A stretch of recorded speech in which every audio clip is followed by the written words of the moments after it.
Hi అండి అందరికీ. మన గుడివాడ పాత కరెంట్ ఆఫీస్ రోడ్లో శ్రీప్రియ ఫ్యాక్షన్ బట్టల షాప్ ఓపెనింగ్కి మేమందరం వచ్చామండి. నేను బెజవాడ మస్తాన్ వాళ్ళ అబ్బాయి ఆరిఫ్.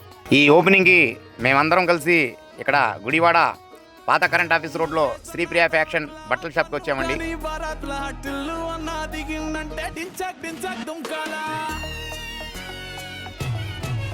DJ